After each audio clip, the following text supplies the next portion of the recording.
सोहेल साहब, आपका हमारे चैनल में सबसे पहले तो आपने हमको वक्त दिया, आपका मैं शुक्रगुजार। और कुछ हमारे सवालात हैं वो आपको बताना करवा देना है। बहरहाल आप पार्टी में शामिल हुए, बीजेपी पार्टी में आप शामिल हुए हैं और अभी ज़्यादा दिन हुआ है और युवा नेता पद पे बैठे हैं। और जो कि युवा पोस्ट एक पोस्ट होती है कि जो समाज के अंदर जितने युवा हैं उनको जोड़ने का काम करती है और उनको तमाम बुराइयों से छोड़ कर अच्छाई की तरफ ले जाने का काम करती है। आपको पार्टी के जो आला अधिकारी लोग इतनी अच्छी पोस्ट दिया है, तो मुंब्रा के युवाओं के लिए आप क्या करेंगे, कैसा कार्य करेंगे और वहाँ पे क्या कार्य करेंगे? सबसे पहले तो अस्सलाम वालेकुम और नमस्ते। सबसे पहले आपके चैनल का शुक्रिया अदा करूँगा कि आपने मुझे उस काबिल समझा और आपने आपका टाइम निकाल के मेरा टाइम लेके इसका इंटरव्यू के लिए प्रोग्राम रखा आपने। सबसे पहले आपने मुझे ये पूछा है कि बीजेपी युवा मोर्चा की तरफ से मैं रिप्रेजेंट कर रहा हूँ मुंब्रा को, बराबर? सही बात है। और आपको इतना बड़ा पोस्ट दिया भाई, युवा की पोस्ट मामूली पोस्ट नहीं होती, क्योंकि आज के इलेक्शन के पीरियड के अंदर सबसे ज़्यादा आप समझिए कि युवाओं की ज़रूरत पड़ती है। क्योंकि बराबर। आपके जो हमारे यहाँ के जो प्रधानमंत्री मोदी साहब ने कहा कि आज हमारी जो युवा पीढ़ी है उसको मुझे आगे लाना है, तो इस तरीके से आप जैसे लोगों को आगे ला रहे, तो आप किस तरीके से अब आपके साथ जो युवा जुड़ेंगे उनको कैसे आप आगे लेके आएंगे? सबसे पहले मैं आपको एक चीज़ बता दूँ, बीजेपी से जुड़ने का सिर्फ एक ही रीज़न था, डेवलपमेंट। मुंब्रा में बीजेपी से शायद से मेरे नॉलेज के हिसाब से कोई एक्टिव मेंबर नहीं था, या होगा भी तो एक्टिव नहीं होगा। युवा में तो शायद से कोई भी नहीं था। तो मुझे ऐसा लगा कि बीजेपी से जुड़ा जाए। जो काम सत्ता में रह के हो सकता है वो विरोधी में रह के नहीं हो सकता है, बराबर ना भाई? और सवाल रहा युवा मोर्चा का, मुझे पार्टी ने युवा मोर्चा में शामिल किया अपने। मेरा यही एक एम रहेगा कि मैं युवाओं के लिए, अपने जो मेरे हम उम्र लोग हैं और नहीं भी है, तो जो मैं कर सकूं वो उनके लिए मैं मदद ज़रूर करूंगा। अच्छा, दूसरा एक सवाल हमारा यह है कि वहाँ पे मुंब्रा के अंदर सबसे ज़्यादा एक नशे का है। तमाम आपने सुना होगा कि वहाँ नशाखोरी ज़्यादा होती है, तमाम लोग कहते हैं, और आप वहाँ के रहवासी भी, आपको मालूम है। तो आप नशे को लेके क्या कहेंगे, किस तरीके से आप? बहुत अच्छा सवाल पूछा भाई आपने नशे के लिए।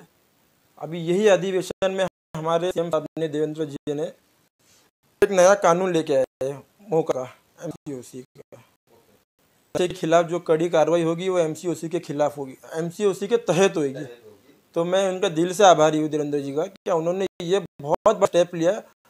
और मुंब्रा के सभी लोगों से ये अपील करूंगा और बोलना चाहता हूँ, अगर नशे का आपको किधर कुछ भी थोड़ा सा भी दिखता है तो आप तुरंत पुलिस को कांटेक्ट करो, और पुलिस के हेल्पलाइन नंबर है। और कुछ ऐसा भी लगता है तो आप मुझे भी संपर्क कर सकते हो, सीनियर साहब मुंब्रा पुलिस चौकी के। मैं उनसे भी ये रिक्वेस्ट करूंगा कि आपके लिए एक बहुत बड़ा हमारे सीएम ने बोले ना एक हत्या जैसा एक करके दिया, तो इस कानून को एक बहुत बड़ी मजबूती करके मिल चुकी, बराबर। तो आप एकदम अच्छे से अच्छी सख्त कार्रवाई करो। और मैं तो चाहूँगा मुंब्रा एक दिन ऐसा है कि नशा मुक्त हो जाए, और जो बदनामी मुंब्रा की बाहर के लोग करते वो ना हो।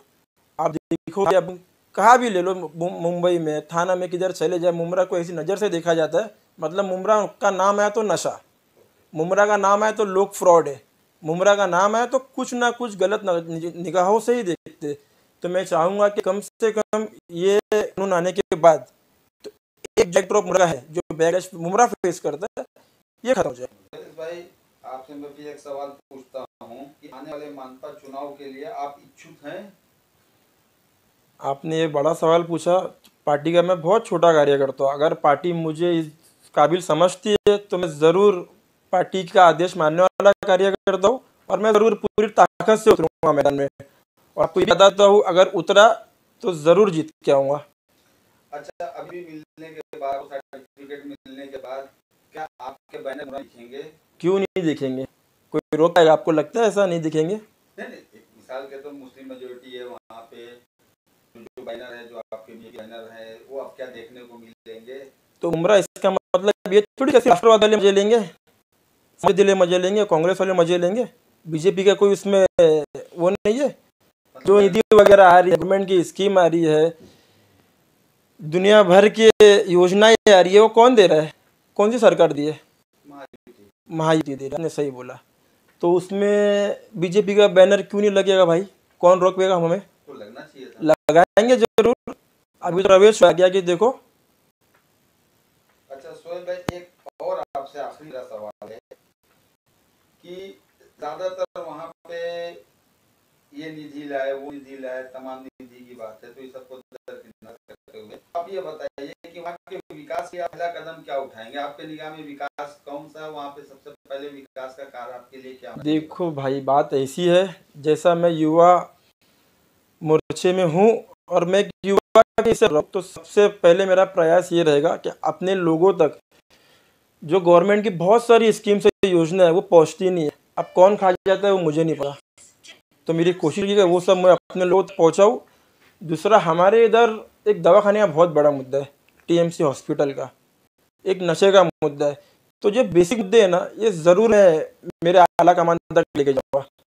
अल्पसंख्यकों के लिए जो निधि आती है, संख्यकों के लिए भी आता है, तो किस तरीके से आप मुमरा के अंदर इसको उजागर करेंगे?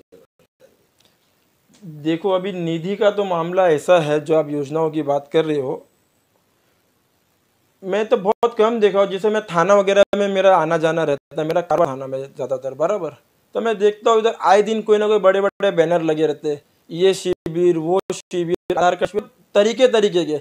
मैं मुमरा में ये सब नहीं देखता हूँ। क्यों भाई? मुमरा में नगर सेवक नहीं है, पार्टी के पदाधिकारी लोग नहीं है बड़े बड़े लेवल पे, क्यों नहीं करते? क्योंकि उनको लोगों तक फ़ायदा पहुंचाना ही नहीं है, सबको अपनी झोली भरना है। हो सकता है गवर्नमेंट से आती भी होगी, पर बीच में कौन खाने वाला है वो तो पब्लिक को पता है। भाई, ये बीजेपी सरकार जब से आई है सोहेल भाई, तब से हिंदू मुस्लिम तो हो ही रही थी, ठीक है ना? अब हिंदी और मराठी भाषा को भी लेकर के काफी बवाल मचा हुआ है, इस बारे में आप क्या कहेंगे? आपको एक बात बता दूं, बीजेपी सर्व लैंग्वेजेस का सम्मान करती है। हमको कोई डिस्क्रिमिनेशन नहीं है, क्या तुम हिंदी बोलो, तुम मराठी बोलो, बराबर। और बीजेपी राष्ट्रीय पक्ष है, तो कोई एक लैंग्वेज पे हम नहीं चलते।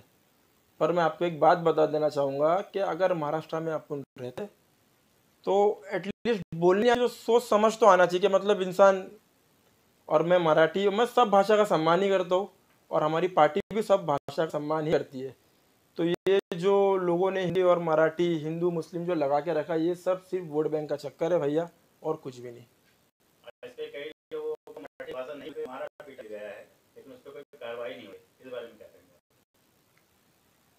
इस बात के लिए मैं आपको ये बोलूँगा कि मेरे पार्टी में भी कुछ लोग हैं बैठे हुए, इसके लिए मैं ज़्यादा कुछ बोलना नहीं चाहूँगा। ये सब आला कमान पे बातें चल रही है, तो वो बोलेंगे तो ज़्यादा बेहतर रहेगा।